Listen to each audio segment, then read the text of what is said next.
Hello everyone, good morning. সবাই কেমন আছো? আশা করি সবাই খুব ভালো আছো, আমিও ভালো আছি। তো আমাদের বাড়িতে যেদিনকে সরস্বতী পুজো মায়ের ভাসান ছিল, তো সেদিনকে মায়ের ভোগে হয়েছিল ফ্রাইড রাইস আর আলুর দম। তো সকালবেলা আমরা বেরিয়ে গেছিলাম, আমি আমার ছোট কাকি আর আমার মেজ কাকির মেয়ে বেরিয়ে গেছিলাম তার কেনাকাটা করতে। তো বারাসাত বাজারে এসে আমরা ফ্রাইড রাইস করতে যা যা লাগে মোটামুটি আমরা সব কিনে নিয়েছি।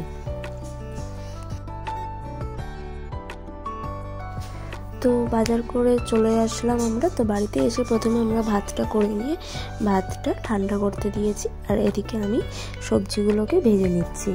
তো দেখো এখানটা সব সবজি মোটামুটি ভাজা হয়ে গেছে, আর এইখানটা দেখো আলুর দম হচ্ছে। আমার ননদ আর আমার ছোট কাকি আলুর দম বসিয়ে দিয়েছে। তো ফ্রাইড রাইসটা বেসিক্যালি আমার ননদই করেছিল, আমি পুজোর জোগাড়ের ওখানে ছিলাম। তো আমরা এখানে সর্ষের তেল ব্যবহার করেছি, আপনারা চাইলে সাদা তেল ব্যবহার করতে পারেন।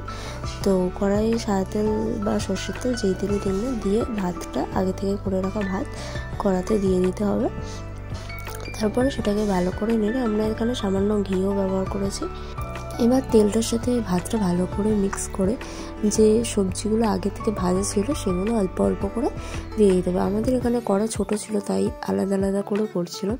আপনারা চাইলে বড় কড়াতে একেবারে করে নিতে পারেন। তারপরে দিয়ে দিতে হবে গরম মশলা, চাট মশলা, সামান্য পরিমাণ নুন ও চিনি দিয়ে ভালোভাবে এটাকে নামিয়ে নিলে হয়ে যাবে ফ্রাইড রাইস।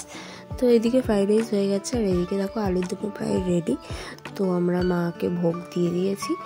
তো আজকের মায়ের বিদায় বেলা, তো এইভাবে মাকে করে তো দেখো আমরা পুজো দিয়ে তারপরে এখানে আমার বর আর আমার নন্দের ঠাকুরটাকে বাইরে বের করে নিয়েছে। এখন মায়ের বরণ হবে।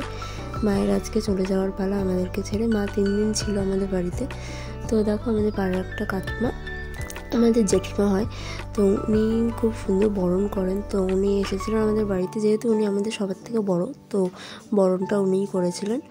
তো চলো আজকের ভিডিও এখানেই শেষ করছি, দেখা হবে অন্য কোনো ভিডিওতে। আজকের মতো টাটা।